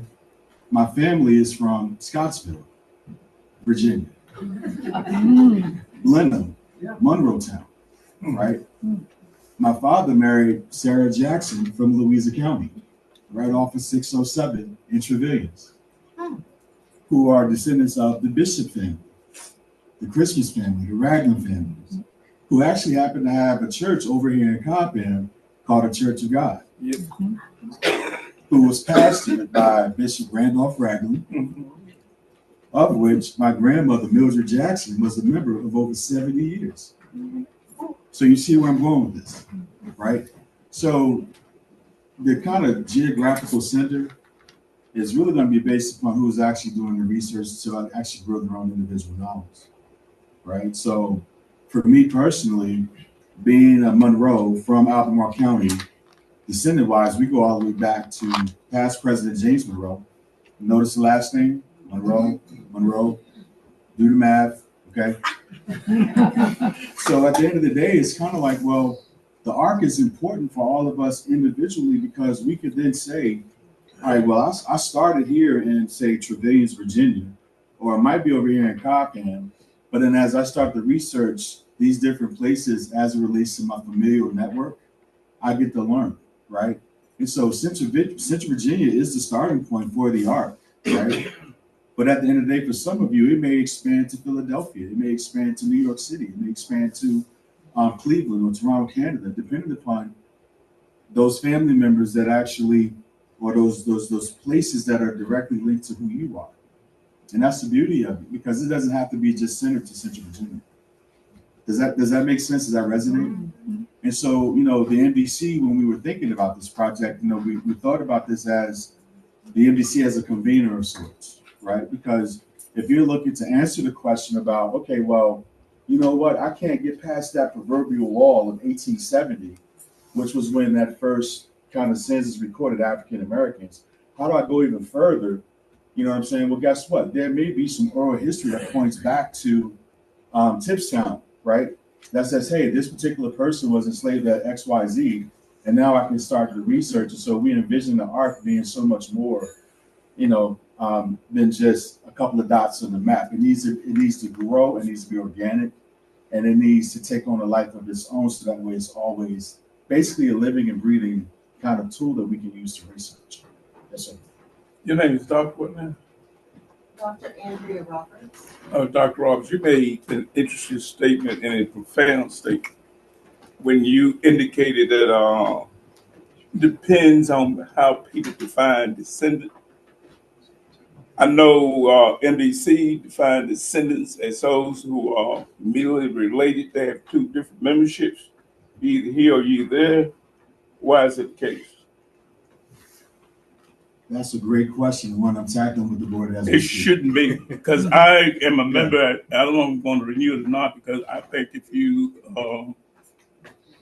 because I could be traced back if I do it, but I don't. But if you see me over here, you want to accept my money to say, we're going to be over here, and they were fighting parity with James Madison. So within the group itself, that doesn't make sense to me. So that's a fair point. And so, when I took on this role as executive director 7 months ago, I'm from here, right? And so there's 300 unmarked graves up there in Mount Piggy, and we don't know who they are, right? So you can't necessarily say that somebody's not a descendant or they are a descendant. And that's the reason why we do this research. And that's because we want to figure out who's who, we want to figure out who are they connected to, and then we can start that conversation around, okay, so who's actually kin? But the other thing that we also have to factor in too is that you can also define descendancy in relationship to shared experience. Yep. And that's the direction that I believe that the NBC and the board, that's where we're starting to move to. So when we think about the whole concept of the arc, it's exactly that, right? It's through shared experience. It's through familiar connections. Some may be blood related. Some may be, like Dr. Roberts said, you might have attended Blue Run as a youngster, and you're 80 years old, right? So are we saying that you're not connected as a descendant of that organization? So there's ways that we can actually talk about that, but I think if we start to focus more so on shared experiences, shared connectivity, and our different communities that connect, I think that that's where we start to get further along in terms of establishing trust, not only within the organization, but the community as a whole. And just one final question. What is the politically correct word for enslaved and slave? I know enslaved, you can date it back to the 1300s. But when I was in school, 1963, we heard the word slavery.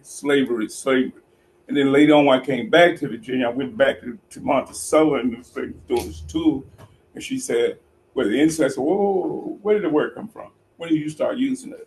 So what is the proper word now? I still use the word slavery. So I'll give you my personal now, opinion. instead of not know maybe you give us some character that person has. Right. If you got balls to change your feet, still slave. I don't care what the fancy word is. Right. So and you probably have a more academic definition. I'm gonna give you my own kind of personal kind of feeling. I read slave narratives. Right. The White House Writers Project. They had a bunch of slave narratives, and I read some about my particular family members that were enslaved in Monticello.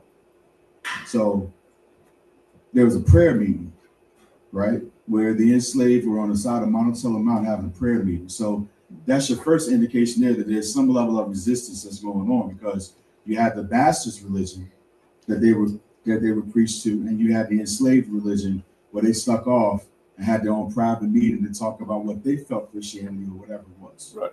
Okay. So that's your first kind of indication or example that there was a different frame of thought that they weren't bound to. Okay. So the story goes that these men had paddle rollers trying to break up the meeting. So they took off running. And so if you know anything about Route 20, and when it goes down past the Thomas Jefferson's Monticello, going towards Scottsville, there's a Hardware River that runs right alongside it, right? So there was a log that was put in place. And so these individuals, I'm not saying slave or enslaved yet, but I'm getting to that point. Okay. They were crossing these paddle rollers were crossing the log trying to find my great uncle and his brother. And so by the time these paddle rollers got to the middle of the log, they jumped out and grabbed the log and basically pushed that log over and put the paddle rollers in the Hardware River, and then ran back to camp before they could be found out. So the reason why I tell you that story is that there's a difference between slavery and enslavement. Slavery refers to physical bondage, right? Whereas if I use the term enslaved, that means that even though you have me physically, you don't have me mentally in terms of resistance, right? And so the reason why I use the term enslaved because I give the ancestors credit, and that I don't believe that we willfully was subjected to that type of bondage. I believe that they were fighters. I believe that they were resistors, and I believe that every chance they got, they tried to disrupt that whole network. And so that's the reason why I give them credit by using the term enslaved versus slavery. Fair. Same. I would only add, there's a book, Jordan Roll, and the author of that book, his name is escaping me at the moment. But he talked a great deal about this issue of slave versus enslaved. If you're wondering, like, where did this conversation, where did this come from, right? So there's that piece of where it kind of became this swirling matter of people being able to talk about it. But it is very much about this issue of agency. That is my ability to determine or to have self-determination. And are you still a human, even though someone has attempted to take away your self-determination? And so a slave is someone who's living in a condition, you're saying that that person is not a human versus I'm a human living under a condition of enslavement. And so those of us who decide to use the words enslavement are very much acknowledging the humanity of every individual who happens to live under this condition of enslavement. So that's the reasoning for it.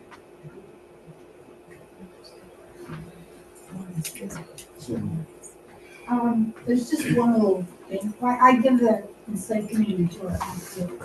So we talk about this issue all the time. And you have to have a name for it. Because we're dealing with James Madison. And so you look at James Madison, and what do you call him? He owns slaves. They're property. They belong to him. He's an enslaver. Right. So that word is to clarify the relationship between the owner, that's a little kind of cloudy right there. An enslaver is a person who takes a human being and considers them their property and controls them. It's kind of just to make things clear and fair. And then it's also about who's at the center of the conversation. Is it the enslaver or is it the enslaved person? Exactly. So there's always those opportunities we have to, what's the technical name I learned in PhD doctoral studies? Flip the script, right? To think differently about those relations. And we have the privilege to do that now. And so we can take advantage of those privileges to say, what if we put our stories, African-American stories, at the center of the conversation? So it's all important information. And that relationality between the enslaver and the slave must be articulated. And thank you for your service of doing that work. And I think, and also we have the opportunity to change the dynamic in the way that we decide to talk about it. Yes, ma'am. I'm sorry. No, you go first, and then I'm saying these. Okay. I'm sitting here thinking, and who's funding this? Where does your funding come National from? Trust of Historic Preservation. So every year. Which is funded by what? That's a very good question. They are a nonprofit organization, and they are not a federal organization per se. They're a nonprofit that receives some federal funding, but they are not purely a government organization. National Trust, you may be familiar with Brent Leggs, who runs the African American Heritage Cultural Action Fund, which makes millions available to African Americans.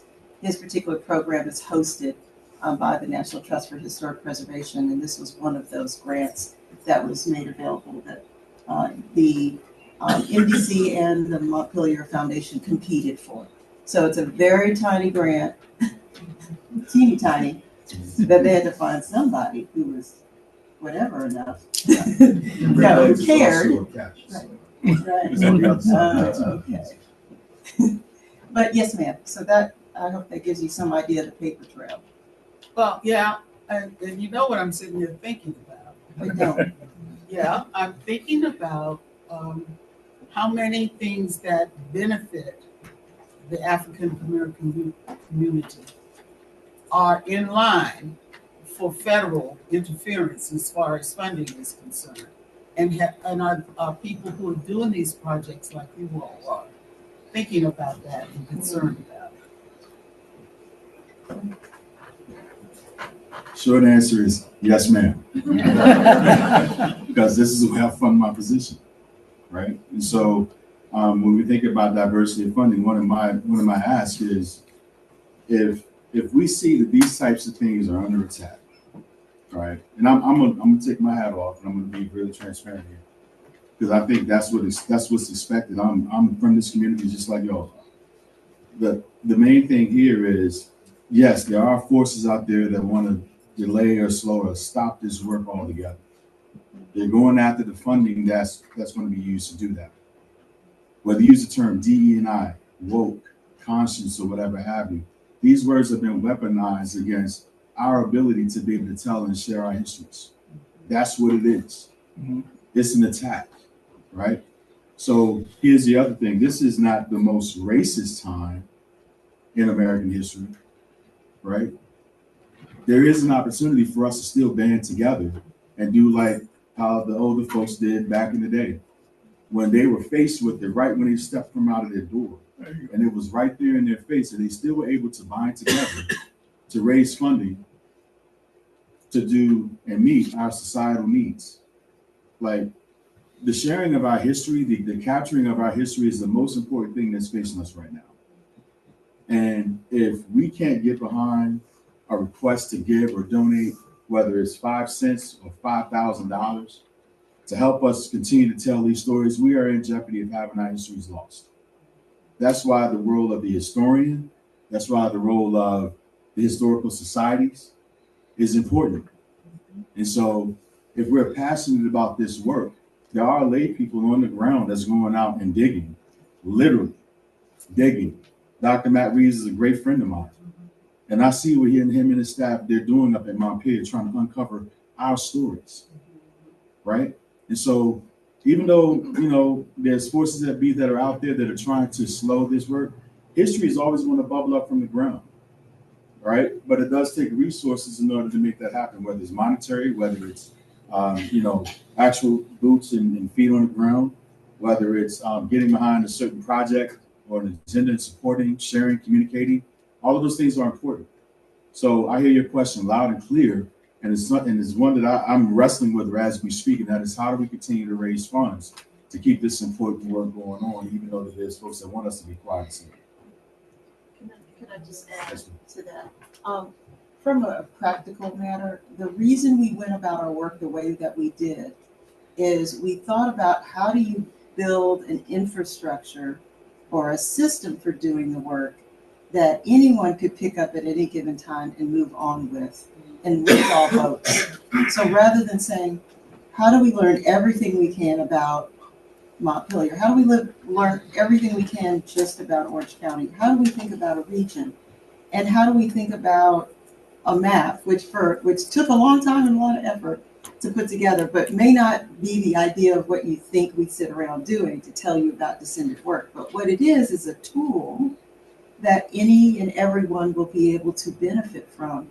So I think the other thing to do, along with pulling resources in terms of finances, is to pull the resources in terms of people who are doing similar work at the same time, and making sure there's not redundancies, and how you can do something that's also going to benefit your neighbor, benefit the neighboring county, benefit other people doing like things.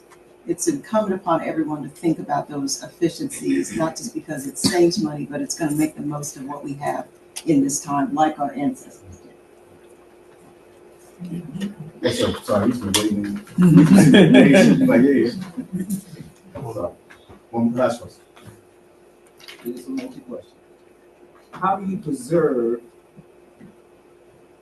it not being erased when it's being put in a digital format? Whereas when you have books and things that are hard that you can hold, you know when it was true, how it was written, when it was written. When you put it in a digital format, somebody can go and click and change the edit, you can delete the whole thing. Next is, in my case, my history starts in corporate accounts. because the Civil War courthouse burned down direct. The plantations there, and probably in other places, it's not just one particular area, they didn't want to keep the records, and some of the new generations are trying to get rid of the records and trying to get rid of the things that they're finding on the land as that they have inherited, so that their history isn't really told of what their ancestors did. So if I understand you correctly, you're concerned about the integrity of the information as well as the safety of the information?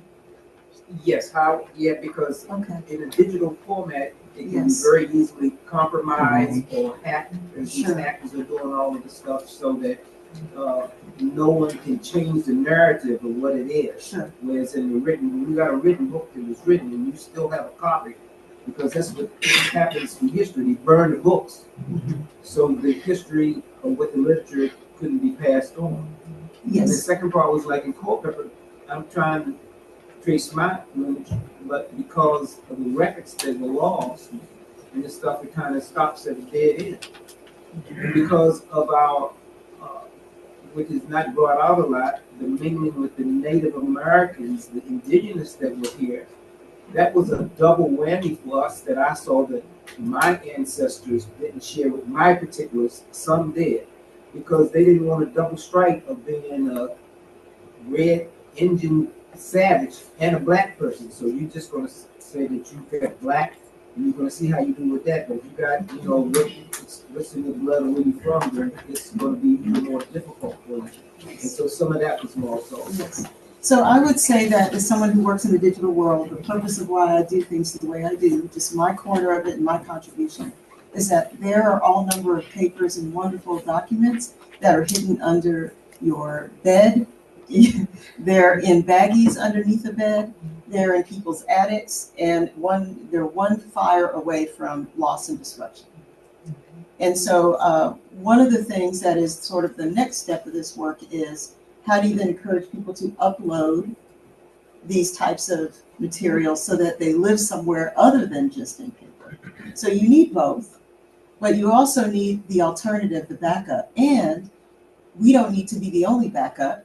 We also need to make sure that whoever is participating has copies and rights to pull back whatever they share. So I've built this kind of mechanism before in another state called the Texas Freedom Colonies Project.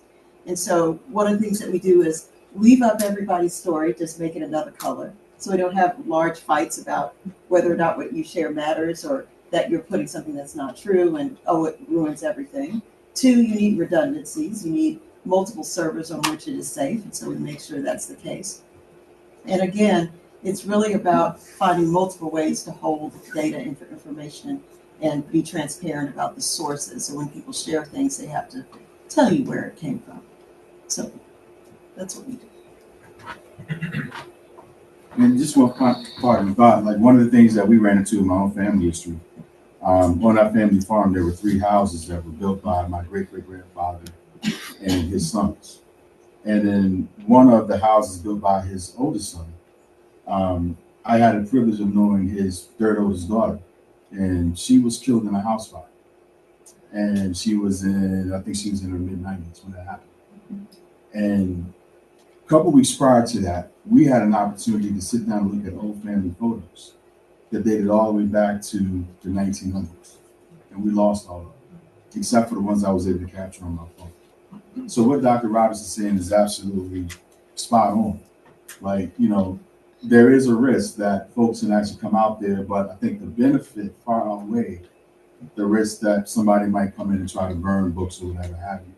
That we should be focused on digitization and things of that nature. And there's major grant funding opportunities for anyone that's looking to say host a server, right? Where folks can actually go out and digitize a lot of their family documents and artifacts, so that way they're preserved. And then we can look for places like libraries and so on and so forth that have a long-standing kind of protected institution in this country where these things can be preserved. So that's a great question, and one that we're actually starting to wrestle with even when it comes down to oral histories. Like, how do you capture those? I had an opportunity just yesterday to speak on oral histories of my family that describe what my great-great-grandfather looked like as a young man and who his people were in relationship to President James Monroe. that document was dated 1860, right? And it was been passed down through the generations. And so, yeah, I mean, I completely hear that. And we do need to think about like how do we actually, preserve this information, hard copy and digitally, but somehow we got to basically, control all of that.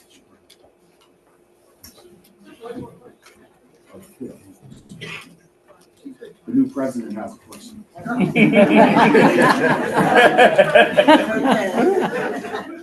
Yes, I was wondering, just coming from a background from the north, up north, and my history has been in school. When you talk about slavery, it's not always a good, you want to be in that class at that time.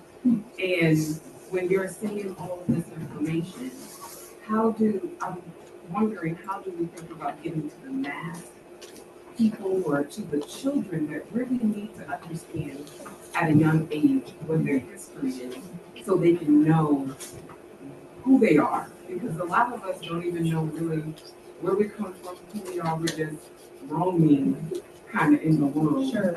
And, we just know we're Black. That's all people are telling us. And a lot of people don't share their history because it's been horrible.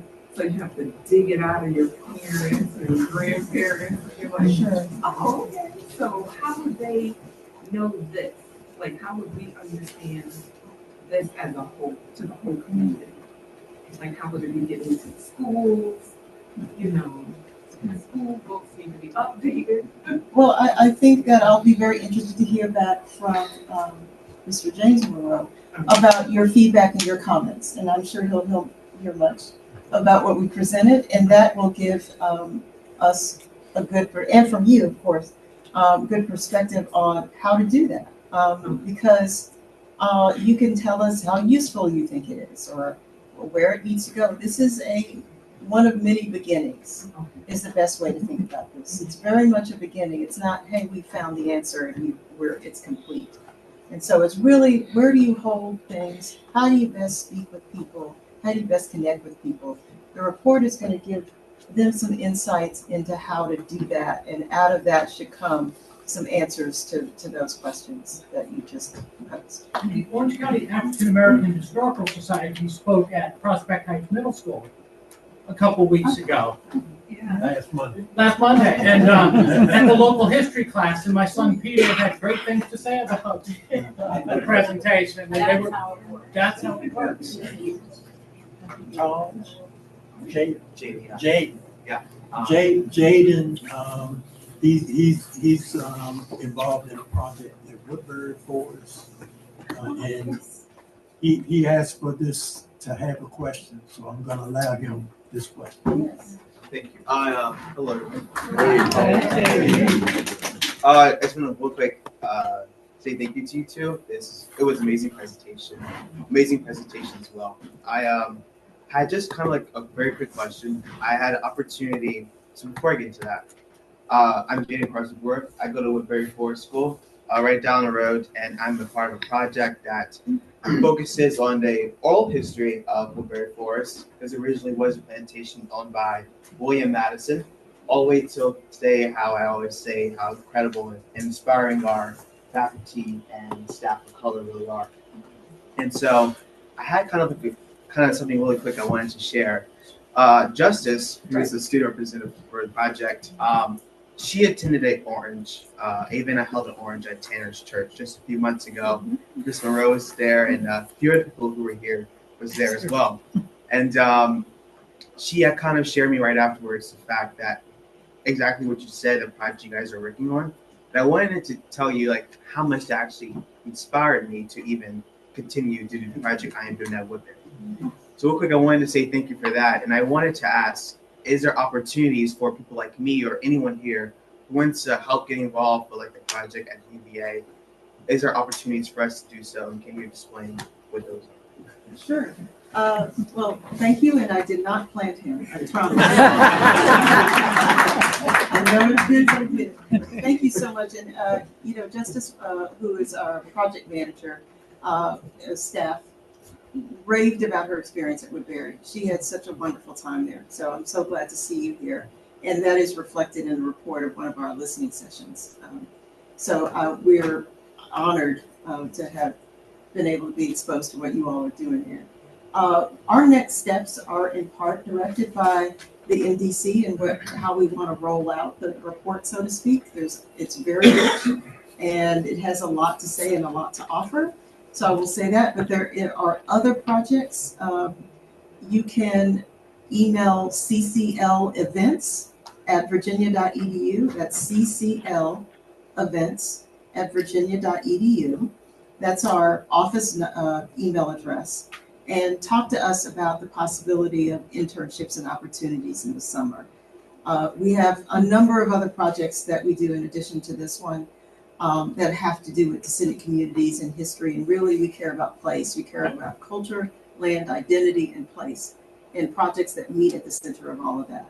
And so we'd love to see what you might be able to do with us. We have a lot of promotion and public education and social media work to do that we could definitely use a great mind like you to help with. So cclevents@virginia.edu. Okay. Thank you. All right. What a great program today. I hope all of you all enjoyed everything that you've heard. I would encourage all of you all to join Historic Germanna and the MDC if you're interested in the work that they do. I am not just saying, I am a member of Historic Germanna and I am a member of the MDC. And I really enjoy the work that they do. Just consider that. Thank you all so much for coming. It's been a great evening. I said earlier, you all are the lifeblood. You all are why we're here. We're here to serve you. So thank you all so much. And I'm going to ask Reverend Anthony if he would come and close us out in prayer. Thank you all again for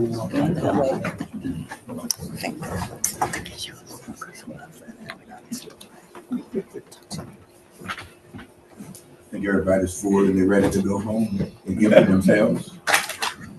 Let us look to God as we be dismissed. Father, we thank you again for all that's been said and done, the encouragement that we have gotten, as well as what we have received in understanding and receiving the blessing of history, our history, and where to go and support one another. So as we come now, Father God, we pray that what was planned to happen has already taken place and that we are enriched for it.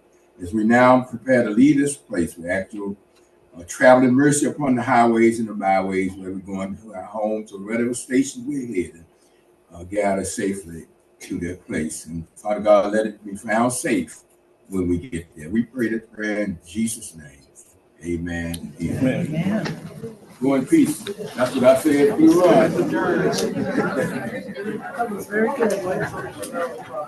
Bye, everybody. The Zoom part was great. We could hear everything. I didn't want to. Oh, thank you. Your name again? Thank you. Bye, Barbara. Good seeing you. See you, Alexis. Thank you. Thank you for calming the pressure. Those moments when you're like, there's no